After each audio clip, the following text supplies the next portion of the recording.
আমি আগে ভাবতাম যে শুধু বাচ্চারাই ভুল করে। এখন মুরব্বীরাও কিভাবে এ ধরনের ভুল করে এটা আসলে যুক্তিতে আসে না। এই মুরব্বী তো অনেক অভিজ্ঞ, অনেক ওনার দরকার নিচে যাওয়া। এর জন্যই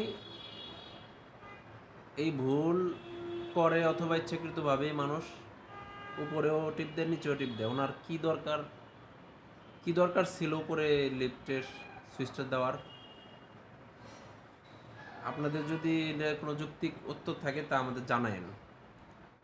দেখেন, লিফট আসতেছে, উনি এর মধ্যে 4-5টা টিপ দিয়ে ফেলাইছে।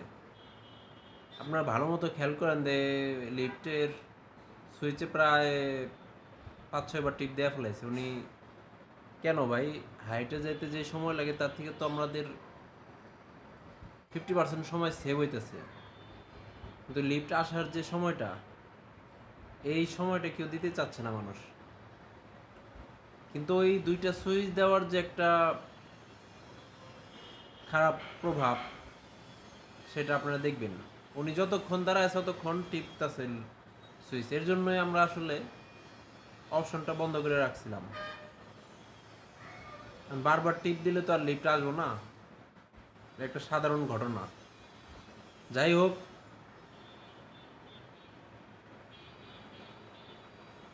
আচ্ছা যাই হোক, এখন যেটা আলোচ্য বিষয় হলো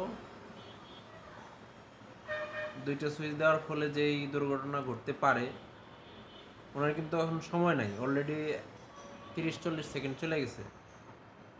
এখন আপনারা যেটা দেখবেন যে দরজাটা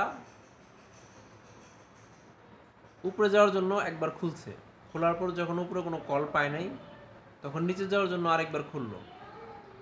এভাবে করেই আমরা প্রত্যেক ফ্লোরে যদি 2টা করে সিস্টেম চালু করে রাখি, তাহলে প্রয়োজন ছাড়াই অনেকবার দরজা খুলবে লাগবে। আর মূলত এইখানে যেই দরজাটা 2বার খুলছে, এটা 2টা সুইচের কারণে। উনি কাস্টমার ভাবছে যে দরজা মনে হয় সমস্যা, আসলে দরজা সমস্যা না।